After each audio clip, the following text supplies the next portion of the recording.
All right, I'm still doing spooky season stuff.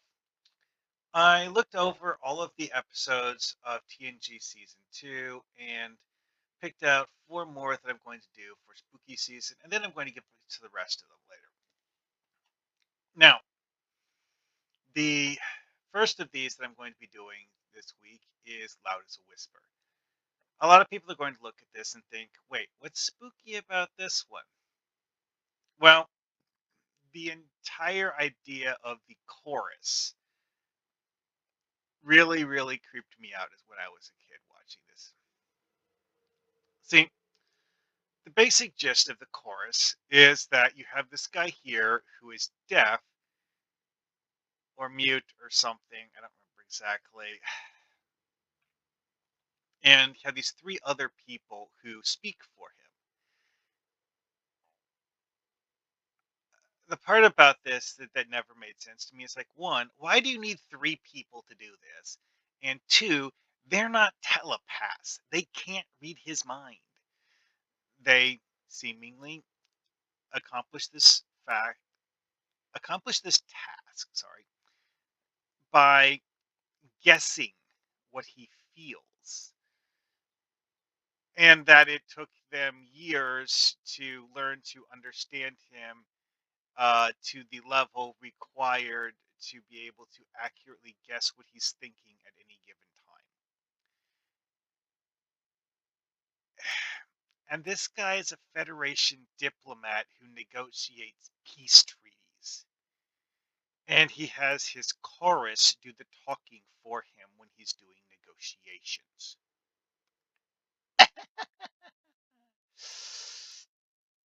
Guessing what someone's thinking with a level of detail required for a treaty negotiation seems insane. Like I said, though, episode really creeped me out as a kid because the entire concept was just unnervingly weird. And I'm like, wait, that doesn't sound right. That couldn't possibly be true, could it? And then they just doubled down on like, no, no, yes, that's how it works. Just trust us, bro. No. Anyway, though, yeah, this particular video gets to be really short because that's the only aspect of this episode that's actually particularly creepy and spooky. Reva's and his, or Riva and his weirdo uh, interpreter people who all died because the plot would have been really short if the negotiations had actually gone off as planned the first time. This is also one of the more gruesome as incidents of people being killed in TNG because they use special effects to do the whole like body disintegrating thing for his chorus when they get killed.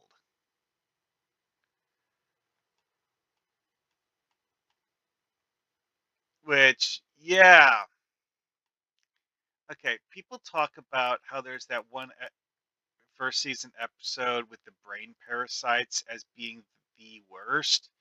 This one's actually pretty close, but this one only has it for like one scene that lasts a minute or so, and then and that's it. Now, one of the things that's interesting here is that Riva uses a form of sign language that is apparently not commonly used in the Federation. Several members of the Enterprise's crew are able to learn it. Um, yeah,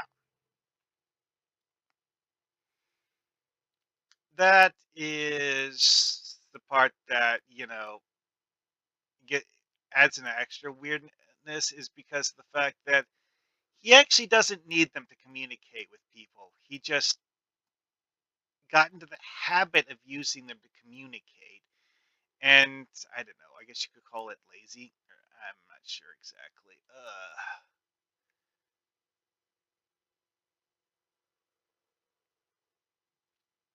Anyway, though, the meeting site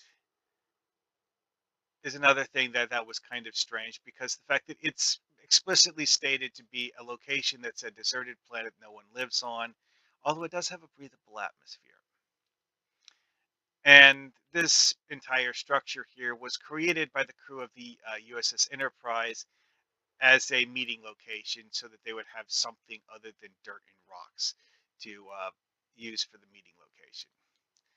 And then they leave Riva there alone. Hmm.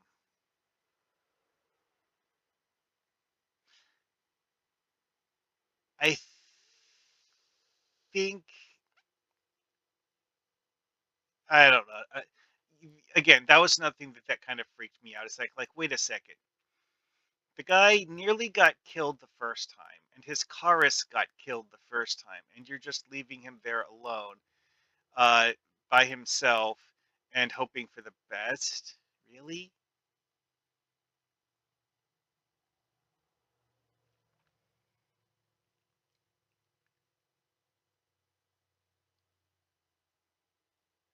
Anyway, though,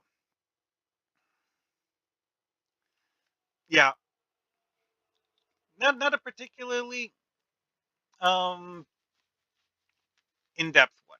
This is one of those episodes where they spend a lot of time talking about feelings and the importance of feelings, etc., etc., etc., and so on and so forth. And it feels almost like you could have done this as a stage play. Oh well. Anyway, but yeah, the creepy part is the whole chorus thing, and trying to write that in a TTRPG. That would be nuts because you functionally have a group of NPCs acting as a unit. And now, this is actually something that they did tinker with in other ways in other episodes to better effect, like the binars. Binars go around in pairs, and a binar pair will function as a unit. They don't actually function as a single individual, but they will function as a unit. And part of that is because of the fact that binars use cybernetics to allow them to communicate with each other in a method that is akin to telepathy, although not a, it doesn't actually use psionics. And this method of communication is a pair bond.